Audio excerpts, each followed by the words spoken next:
Hello and welcome to the online safety webinar for teachers, DSLs, parents and carers, and today's topic is sexting, inappropriate images. We as adults will know and have heard of sexting, that it's something that the younger generation get involved with when they're trying to actually experiment about their own sexuality. But why do children and young adults take or send inappropriate images or pose inappropriately?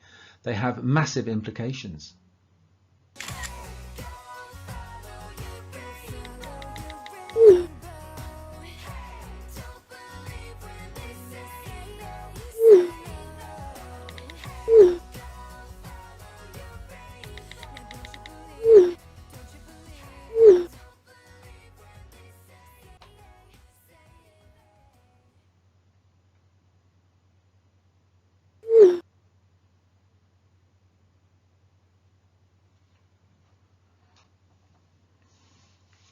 There we have a very good hard-hitting video from Internet Matters showing a girl who perhaps takes and sends an image all innocently to a friend, forgetting of course that once it's sent it can be sent on, and in this case it was, and of course therefore the implications that it will have on that poor girl, not just about the legal consequences but also the fact that the impacts it will have on her future for applications to university or jobs in the future, which is the impact to her digital tattoo. So what this webinar will discuss is exactly what is sexting, why do children and young adults get involved in sexting, what devices and platforms they use for sexting, and then some advice for professionals, for teachers, for DSLs and for parents about how they can discuss it and what they should discuss with their children. So what exactly is sexting? The term sexting is used generally to encompass a wide variety of digital activities, from the sending to the receiving or forwarding of sexually explicit messages, photographs or images. Mobile phones will be the device of choice because it's the most common vehicle for sexting. But the term can also apply to the sending or receiving of these sexually explicit messages through digital media such as email, direct, instant messaging, or social media sites, or gaming, or even apps. Sexting is also this way to explore trust, sexuality, boundaries, intimacy with friends. It might be that a young girl or boy, they're beginning their first sexual relationship or their first relationship. But not all teens sext, but for those who do, it will be important to know the facts on safer sexting, consent and the law. So as said, not all teens sext, but for those who do, their experiences are very different. Even when there is consent, trust and respect between people who decide to sext, it's hard to be completely sure that a sexual message will remain private, as we saw in that video. So what are the issues, or the first issues with sexting?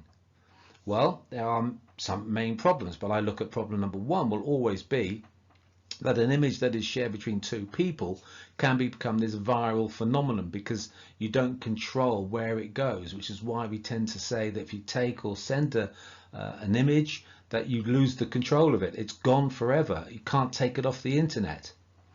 So some children and young adults may believe it will be kept private, but of course it won't, and they will then discover that it's been shared widely amongst their peers. Again, with that video, it's hard hitting, but you can imagine then how these young people then feel. These grave consequences that can happen won't just be psychological. That might include arrests of teenagers who have shared photos of themselves or underage teenagers. Sexting can result in criminal charges of distributing or possessing child pornography. Problem number two, there is an increase. Every year we see an increase in young people sexting, and it can't have really escaped the attention of most parents that every year there are these issues. So more parents, when I speak to them at parent evenings, they will be asking about the issues of sexting. In the UK, very recent data will show that there were over 6,000 incidents reported to the police. I mean, we're looking at an increase of over 130% in 2 to 3 years. And of course, there's many definitions of the word image, and now they're being talked about self-generated images. Young people themselves don't call sexting, they call it nudes. So you can see that despite the fact it means the same thing, there are different, if you like, definitions of these images that are taken. Some facts about sexting. Well, when the data was taken, you can see a high percentage of parents believe that sexting is always harmful, and yet it most likely will be. Nearly 40% of parents are concerned that their child may become involved in sexting in the future. Over 50% of children have shared with others, and you can see here that 13% of boys and girls have taken a topless picture of themselves. Remember, in the UK, that is definitely illegal for girls to do. And then nearly 70% have been sent a nasty private message, and 3% had taken fully naked pictures. These are high numbers when you consider the amount of children or young adults that have the devices, have the ability to use a camera and have internet connectivity, and will send images to each other. So what devices and platforms do children use in sexting? Well, really it's any device that has this internet connectivity and allows for email or messaging service and or app and gaming usage. They're all capable of being used to send and share imagery. Those are the big issues. So you can even have a gaming device, you can have an app, a social media, you can have any tablets or iPad that will be used because it has the ability to be used as a camera, so it can take videos, it can take stills. These are the images. So whatever app that they are using, if it has that capability, it can be used to actually share such images. Mobile phones are the most popular device, of course, followed by computers and tablets. But any platform that allows photos, video or live streaming, which is now very, very popular, they're capable of being used. And of course, if you look and actually decide what are the most popular apps and social media, they will be Snapchat, WhatsApp, WeChat, Kik Messenger, TikTok, all the ones that we hear of. And then you've got sites like Badoo and Omegle, which are now apps as well that can be installed on mobile phones. They're still very popular for sharing live videos. But what you must remember is that any app or site that allows for image or video sharing can be used. And very recently, what's been used by a lot of school children is Teams and Zoom. The actual platform isn't created for this type of usage, but of course it allows for live streaming or image or video sharing. So, is sexting illegal? I make no apologies here, I'm talking about the UK, but in most countries there will be some law, and most young people who deliberately take or receive sex willingly do not see it as illegal. That is one of the other big issues, but they look at it as a form of just a personal selfie. That's all it is. Furthermore, most will see the taking and receiving of sexy selfies as the form of taking the next step in their first relationship with another person, irrespective of age. You know, sexy selfies are a form of sexting, and that's how a lot of young adults see it. In the UK and in most countries, sexting has the same definition as indecent images of children. Therefore, sexting is illegal. And in the UK, if the person is over the age of criminal responsibility and under 18 years of age, they can be committing a criminal offence. So I try to explain to students that an inappropriate selfie is most likely a sexy selfie, which is sexting, which actually has the same definition of indecent images of children. So yeah, sexting can be illegal. So why do young people take or send inappropriate extreme selfies? A lot of the time it's simply because they have the device, they have the platform.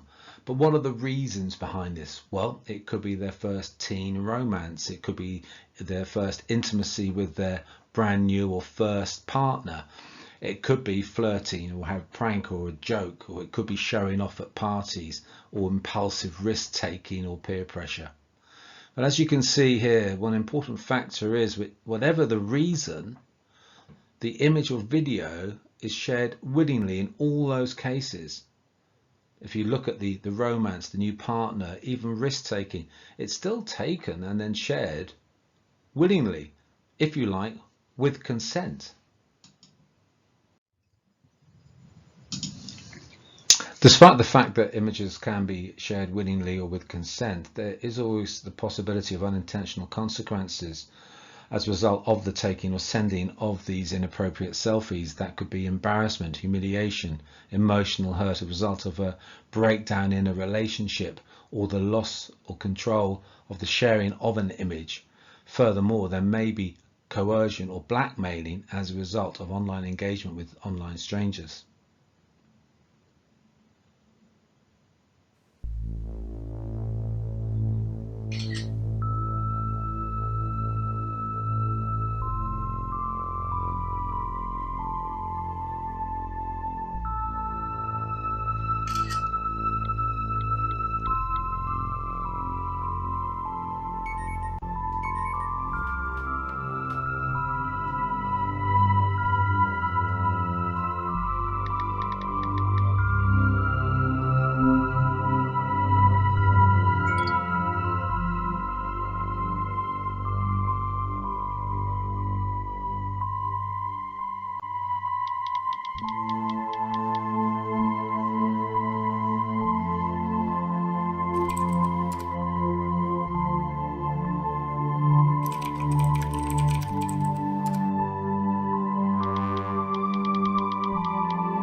To many young adults and teenagers, sexting does seem harmless, but there can be these unintentional consequences. That girl didn't ever think of the consequence of the humiliation she's now going to go through and the embarrassment she's going to go through as a result of that lad actually pressing the button, one button, and of course it gets shared on the internet, or in this case most likely within their own peer group. So these unintentional consequences of revenge, bullying, being tricked or coerced, being blackmailed, or then the viral phenomenon because of the image or the video is seen by, well, hundreds if not thousands of people that you know. So straight away you've got the video or image that is shared to cause shame. You've got online psychological exploitation, online sexual exploitation, or even the physical, financial, sexual exploitation involved with blackmail. And with that viral phenomenon and the loss of control of the image or the video, you've got this damage to the online reputation, your digital tattoo, your digital footprint that could stay with you for a very long time and have a massive impact on your future education or your future employment. So these are the unintentional consequences as a result of taking or sending inappropriate or extreme selfies. So, risks of sending, receiving inappropriate selfies. Yeah, what we must remember here, as I've already stated, inappropriate selfies, sexy selfie, sexting, all equal indecent images of children. But of course, on top of that, you can have humiliation, guilt, shame, anger, self-blame, which can lead to emotional distress, withdrawal from school, and even family life. And in severe cases, self-harm and suicidal thoughts. Bullying, teasing, harassment from peers because they have been able to see it. They're in closed groups. They're all on WeChat or WhatsApp, and it gets shared, it gets sent. So their peers will be able to see these images as well, and it gets shared around the school community or friendship group. And as I've mentioned, this is damage to the digital tattoo, the digital footprint, your online reputation. So therefore it can have a massive impact on their reputation and performance at school, which subsequently can have big impact on their employment opportunities in the future. And as I've said, there may be criminal charges and penalties. It can be a crime when it involves the creation or the possession and sharing of sexualized images of people under 18. And in the UK, that could mean sex offender register or their disclosure and barring service, which means preventing some future jobs by working with children. These are massive risks and massive implications and further exploitation that can continue. which means there can be the criminalisation of children. What we must look at here is the legal facts. And again, I make no apologies for talking about the legal system in the UK, but most countries will have very, very similar law. So the age of criminal responsibility in the UK is 10. Therefore, a child aged 10 and over can be reported and investigated by police. And what I must say here is that we have this increase in numbers being reported. A lot of the reports are carried out by the parent or the trusted adult in the family who finds out that their child or young adult has been involved in sexting and their new partner has shared the image. In the UK, a child is anyone under 18 years of age. Therefore, sending, receiving or forwarding sexually explicit images, photographs of anyone believed to be under 18 may commit an offence. And sexting, as we know, by definition, is a criminal offence. It is illegal for anyone to take, make or share indecent images or videos of children under 18. So the prosecution and criminalisation can occur.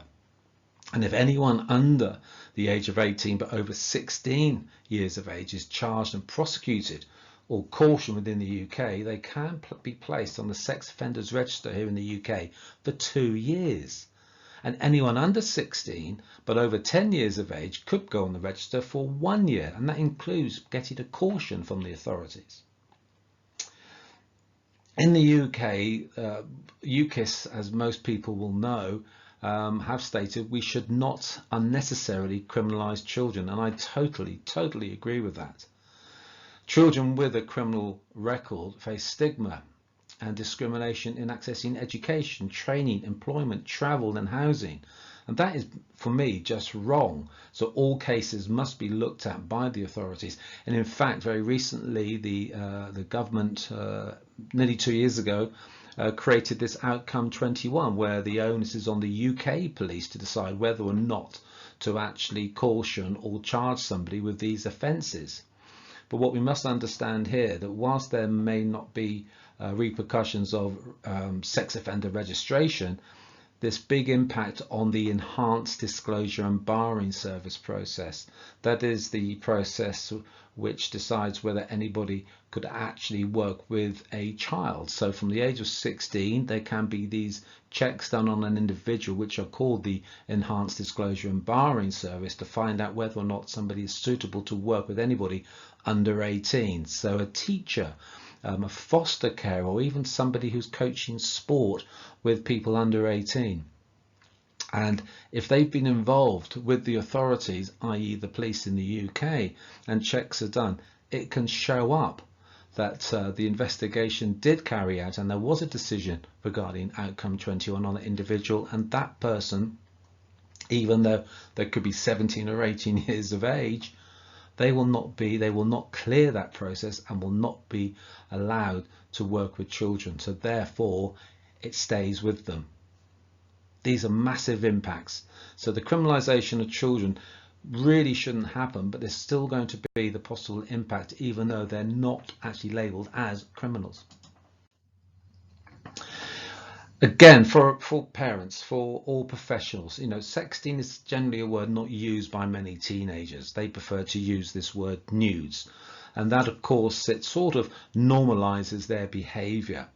And another reason for that is that they always feel a sense of embarrassment when discussing the word sexting. So it's worthwhile using inappropriate images or inappropriate selfies, and that will allow for less embarrassing and an accepted form of discussion. But advice for parents and adults re-sexting do stress that it isn't okay to pressure someone into sexting or let others pressure you. Understand what image sharing applications, platforms are used by all children, by your children, by the students that you teach. Ask them what they're using at the moment. Start discussions early about the risks and consequences of sexting, of taking and receiving inappropriate images. Explain the possible online reputational consequences and the issues of cyber vetting for universities for future employment. The fact that once an image is sent or posted or even taken, it's there forever and could be found through cyber vetting. Remind the children, the students, that once an image is sent, they cannot retract it. Do stress that it's not acceptable to engage with or send personal images or videos to online strangers. You've still got the element of stranger danger here, especially within gaming, especially in gaming communities. Advise under 14s to, in fact, ask permission before they take, let alone send or even send a picture or video. Talk to all children about a healthy romantic relationship. What does it look like? Have those sort of talks with your children and your young adults especially. And talk with teenagers about sexting situations they might face. And what are the safe responses? Speaking to you, speaking to teachers, speaking to those trusted adults. And please do explain the possible legal consequences.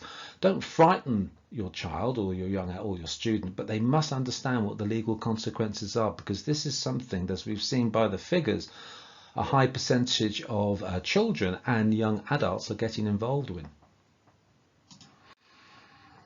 Now, I do have this online safety mantra, and part of selfies is in it. I do say there's just 4 little messages. Don't share personal information. Be kind online. And selfies, videos and pictures, they must start to think about the impact, the future. Is there an impact on their future? So should they ask permission first? And I always say, don't ignore age restrictions, especially within games, apps and social media. Now, I have many resources available on my website, which is www.onlinesafety4schools. I'll show it to you in a minute.co.uk. There you can get a copy of the online safety mantra. You can get top tips for young users, and you can go through these with your children or even your students.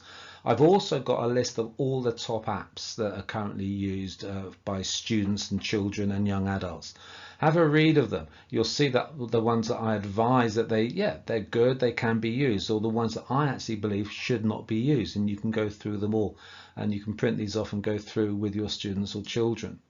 And there are details of the bespoke school online safety workshops that I carry out with pupils, staff and parents, and I'm pleased to say I'm currently working with the Safeguarding Alliance here in the UK. That's my website, www.onlinesafety4schools.co.uk, and my email address. I hope you enjoyed this webinar on sexting and inappropriate images. Please do contact me if you have any questions, and feel free to actually use this video at schools or download it, and on the website you'll have a list of all the current resources available, again free of charge. Thank you for listening. Stay safe and be safe online.